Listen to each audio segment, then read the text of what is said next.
మకరం వారి కనుక చూసుకున్నట్లయితే మీకు రాశిలో అధిక గ్రహాలు ఉంటూ వచ్చే జనవరి అంతా కూడా ఇప్పుడు ఫిబ్రవరి మాసం దగ్గరకు వచ్చేసరికి ఒక్కొక్కటిగా అంటే 3వ తేదీ బుధుడు 2లోకి మారడు ధనస్థానంలోకి, అండ్ 5వ తేదీ శుక్రుడు, 14వ తేదీ రవి, 22వ తేదీ కుజుడు, ఇలా ఒక్కొక్క గ్రహం మారుతూ వస్తుంది. దీనివల్ల ఏంటంటే స్ట్రెస్ ఏదైతే గతంలో ఉన్నటువంటిది స్లోగా తగ్గుతూ ఉంటుంది 17వ తేదీ కల్లా. 17వ తేదీకి మీకు ఫైనాన్షియల్గా గ్రోత్ అనేది పెరుగుతుంది. అయితే ఈ యొక్క అంశాలు చెప్తుంది నేనైనప్పటికీ చెప్పిస్తుంది సాక్షాత్ అమ్మవారిగా భావిస్తూ ప్రధానంగా 17వ తేదీ తర్వాత నుంచి ఒకే మార్గంలో కాకుండా రకరకాల మార్గాల్లో ధనయోగం అనేది పెరగనుంది.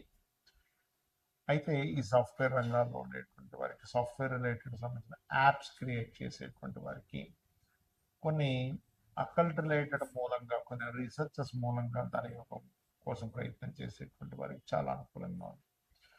ప్రయత్న స్థానంలో పాపగ్రహం ఉండడం చాలా మంచిది, పాప ఫలితాలు ఇచ్చేటువంటి గ్రహం ఉండడం.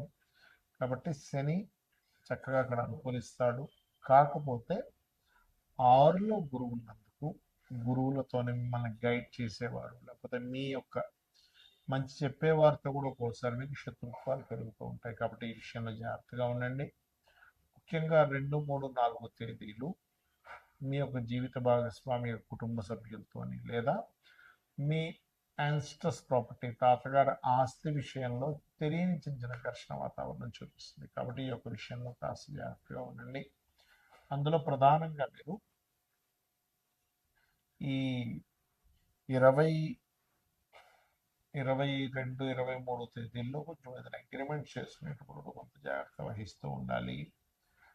అదేవిధంగా ధనపరమైనటువంటి విషయాల్లో ఎలా అయితే అనుకూలత ఉంటుందో ఉద్యోగ సంబంధించిన విషయాల్లో కూడా ఖచ్చితంగా అనుకూలమైనటువంటి వాతావరణం ఏర్పడుతుంది. అందులో ఎటువంటి సందేహం లేదు. ఇక మీరు నిత్యము చేయవలసినటువంటి దేవతారాధన ఏమిటి?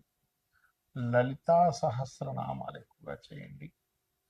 ఫైనాన్షియల్గా మరింత అభివృద్ధి రావాలి అనుకుంటే దుర్గానామాన్ని ఎక్కువగా స్మరిస్తూ ఉండండి. 2వ స్థానంలో రాహు ఉన్నాడు కాబట్టి. కాకపోతే ఏంటంటే ఇక్కడ మీకు వచ్చినటువంటి ఎటువంటి ధన సంబంధించిన ఒకసారి దుర్గా దేవిని తలుచుకుంటూ మీకు వచ్చిన ధనాన్ని దుర్గాదేవి పటం దగ్గర పెట్టి తీసుకుంటూ ఉండండి. దానివల్ల ఏమవుతుందంటే ఫైనాన్షియల్గా మరింత అభివృద్ధి, రకరకాల మార్గాల్లో ధనం అనేటువంటిది రావడము, ఇటువంటివన్నీ కూడా మీరు చూస్తారు. చాలామంది గోచార ఫలితాలతో పాటు జన్మజాతకం చూపించుకుంటే అసలు ఎటువంటి విషయాలు తెలుస్తాయని నన్ను చాలామంది అడుగుతున్నారు. దానికి నేను మీకు ఒక క్లారిటీ ఇస్తాను. మొట్టమొదటిగా మనకి జన్మజాతకం అనేటువంటిది ఎలా ఏర్పడుతుంది? మనము పూర్వజన్మంలో చేసిన కర్మలు, ఈ జన్మలో చేస్తున్నటువంటి కొన్ని నిర్ణయాల మూలంగా కూడా మనకి గ్రహాల యొక్క అనుకూలత ప్రతికూలత అనేటువంటిది లభిస్తుంది. గుర్తుపెట్టుకోండి. అయితే 90% ఆఫ్ పూర్వజన్మంలో, ఒక 10 to 15% మనకి ఈ జన్మలో చేసేటువంటి ధర్మబద్ధంగా ఉండడం ఇట్లా జరుగుతుంది. అయితే ఇక్కడ ఏ గ్రహం బలంగా ఉంది, ఏ గ్రహం బలహీనంగా ఉంది, ఏ భావం బలంగా ఉంది, ఏ భావం బలహీనంగా ఉంది, ఏ భావం ఏ విషయాన్ని చెప్తుందని చెప్పేది జ్యోతిషాస్త్రం.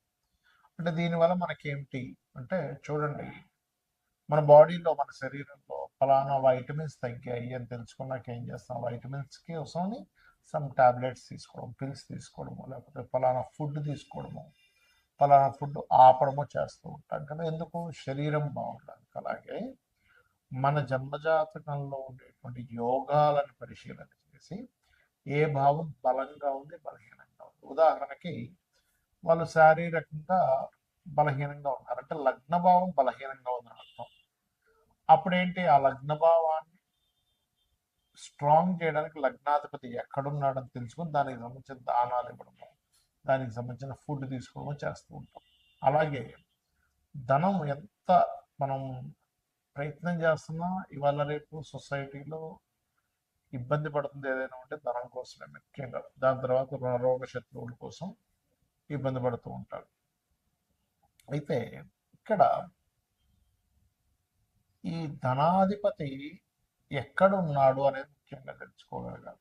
ధనాధిపతి కనుక బాగున్నట్లయితే చాలా మంది చూడండి పెద్దగా ఏం చదువుకోలేదండి, కానీ ఏంటో ఆటోమేటిక్గా డబ్బులు వచ్చేస్తున్నాయి ఆయనకి, ఆ వ్యాపారం పెట్టాడు ఈ వ్యాపారం పెట్టాడు అనుకుంటారు. అంటే చదువుతో సంబంధం లేకుండా ధనం వస్తూ ఉంటుంది కొంతమంది.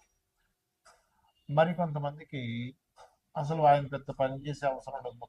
ముత్తాతలు ఆ, రకరకాల ప్రాపర్టీస్ కొని ఉంటారు, బట్ రెంట్స్ వస్తూ ఉంటాయి. ఏమిట్రా ఇది అనిపిస్తుంది. అదంతా పూర్వజన్మ కర్మ. అయితే ప్రతి మనిషి కూడా వాళ్ళ రెండవ అధిపతి ఎలా ఉన్నాడో చూసుకోవాలి. రెండవ స్థానాధిపతి కనుక బలహీనంగా ఉంటే వాళ్ళు ఎన్ని ప్రయత్నాలు చేస్తున్నా ధన విషయంలో పాపం వెనకబడుతూనే ఉంటారు. ఆ ఒక్క చిన్న లిటిగేషన్, అంటే చిన్న ఎగ్జాంపుల్ చెప్తా చూడండి.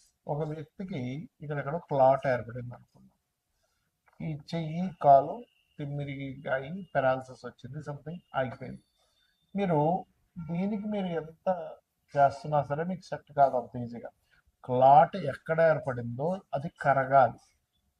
అది కరిగితే రక్త ప్రసరణ అయితే, దాని వేవ్స్ కనెక్ట్ అయితే బాడీ మన బుర్రలో ఉన్నటువంటి మెదడులో ఉన్నటువంటివి ఏవైతే ఉన్నాయో అవి కనెక్ట్ అయితే అవి ఖచ్చితంగా ఆటోమేటిక్గా వాళ్ళకి సెట్ అయిపోతుంది.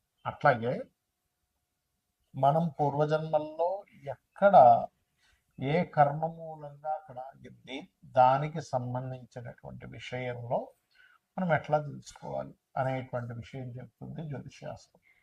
కాబట్టి మీ ధనాధిపతి ఎవరు, ఆ రూపంలో మీరు కనుక చిన్నప్పుడు చదువుకోవడము, దానికి సంబంధించిన వర్క్స్ నేర్చుకోవడం ద్వారా బాగుంటుంది. అదేవిధంగా మనం చేసే ప్రయత్నాలు అనుకోండి, మనం ఏ దిశలో ఉండాలి, అలాగే సంతాన అభివృద్ధి, అసలు సంతానం ఎప్పుడు పొందితే మంచిది, సంతాన అభివృద్ధి అవ్వాలంటే ఏం చేయాలి, మనకి ఇవాళ రేపు అందరూ ఇబ్బంది పడుతుంది అని గురించి, అంటే రుణాలు ఉన్నాయని, రోగాలు ఉన్నాయని, శత్రుత్వాలు ఉన్నాయి.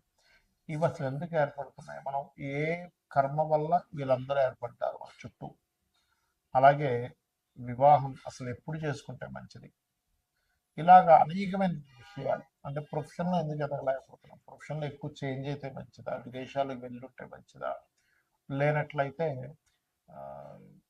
ఇన్వెస్ట్మెంట్స్ ఎప్పుడు చేస్తే మంచిది. ఇలా ఒకటి రెండని కాదు, అనేకమైనటువంటి అంశాలు. రత్నం గురించి కానివ్వండి, మనం తెలియక ఏం చేస్తామంటే ఏదో రత్నం పెట్టేసుకుంటాం. అలా కాకుండా స్పెసిఫిక్గా మీకు ఫలానా రత్నం వల్ల కొంత సపోర్ట్ లభిస్తుంది. ఒక విషయం చెప్తాను, రత్నం పెట్టేసుకోగానే వెంటనే కోటీశ్వరుడు అయిపోతారు అనేది పూర్తిగా అబద్ధం. కొంత మీకు సపోర్టివ్గా ఉంటుంది. ఎలా అంటే ఒక మనిషి చూడండి, డిప్రెషన్లో ఉన్నప్పుడు ఒక ఫ్రెండ్ వచ్చే ఎందుకు ఏమవుతుంది ఏం కాదు అని ఒక చిన్న ఒక మాట మనకు తెలియని ఒక గుండె ధైర్యాన్ని ఎలా ఇస్తుందో, సేమ్ యాజ్ ఇట్ ఈజ్ మీరు ఏదైతే రత్నాన్ని ధరిస్తారో ఆ రత్నము కూడా మీరు ఏదైతే స్పెసిఫిక్గా ఫలానా గ్రహం బాగుంది అన్నప్పుడే ధరించాలి. అదర్వైజ్ మీరు రత్నం అవాయిడ్ చేసేసి చక్కగా రుద్రాక్షం లేకపోతే మీ ఇష్టదైవం యొక్క రూపైనా ధరించవచ్చు. అలా అసలు మీరు రెగ్యులర్గా చేసేటువంటి పూజలో ఏ దేవతని ప్రత్యేకంగా మీరు కనుక పూజించినట్లయితే మీ పూర్వజన్మ కర్మలు తగ్గుతాయి అనేటువంటిది. సరే జాతకం లేదు, అప్పుడు ఏం చేయాలి, ఫైనాన్షియల్ గ్రోత్ కావాలి అనుకుంటున్నారు, ఓం సంపత్కరీ సమారూఢ సింధుర ప్రజ సేవితాయి నమ, లేదా ఓం ధర్మాధ్యక్ష ధనాధ్యక్ష ధనధాన్య వివర్ధని నమ చేసుకోండి. అలాగే అది అప్పులు ఉన్నాయి, ఓం అపర్ణాయ నమ చేసుకోండి. లేదండి నాకు ఉద్యోగ సంబంధించిన విషయంలో ఇబ్బంది ఉంది, ఓం మాణిక్య మకుటాకార జానుద్వయ విరాజితాయ నమ. అలా కాదు, ఎంత సంపాదిస్తున్నా లేకపోతే ఏం చేస్తున్నా నాకు హ్యాపీనెస్ లేదు, లేదా బిజినెస్ ఇంప్రూవ్మెంట్స్ అవ్వట్లేదు అనుకునేటువంటి వారు ఓం ఇంద్రగోప పరిక్షిప్త స్మరతోనా భజంగికాయే నమః అని మంత్రం చేసుకోండి. ఇలా ఒకటి రెండని కాదు, మీరు ఏదైతే అనుకుంటారో ఆ సంకల్పం మనసులో, అంటే మీరు ఫలానా ఉద్యోగం రావట్లేదనో, వివాహమే అనుకోండి, ఓం కామేశబద్ధ మాంగళ్య సూత్ర శోభిత కందరాయ. అంటే ఇక్కడ ఏంటంటే చాలా మంది చేస్తున్న మిస్టేక్ ఏంటంటే ఆ సమయం వచ్చిందో లేదో జన్మజాతకంలో చూసుకోకుండా అది రావట్లేదు అది అవ్వట్లేదు అని బాధపడుతూ ఉన్నారు. అంటే ఎలా అంటే ఉదాహరణకి ఒక విత్తనం వేసి ఒక భూమిలో ఒక విత్తనం వేసాం, చెట్టు వస్తుంది, మొక్క మొలుస్తుంది వస్తుంది.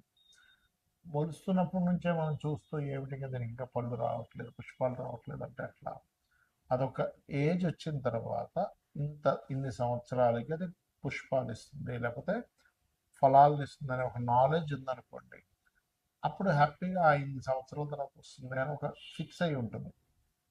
కాబట్టి ప్రతి జాతకానికి కూడా ఎప్పుడు వివాహం అవ్వాలి, ఎప్పుడు చేసుకుంటే మంచిది, ఎప్పుడు ఇన్వెస్ట్మెంట్స్ చేయాలి, ఏ రంగాల్లోకి వెళ్తే మంచిది, ఎందుకు ధన సంబంధించిన ఇబ్బందులు వస్తున్నాయని ఒక క్లారిటీగా ఒక జ్యోతిలాగా వెలుగుని చూపించేది, ఒక దారిని చూపించేది జ్యోతిష్ శాస్త్రం. కాబట్టి మీరు తెలుసుకొని అమ్మవారి అనుగ్రహంతో మీరు చక్కటి ఆయురారోగ్యాన్ని పొందుతారని మనస్ఫూర్తి కోరుకుంటూ శ్రీమాత్రే నమః.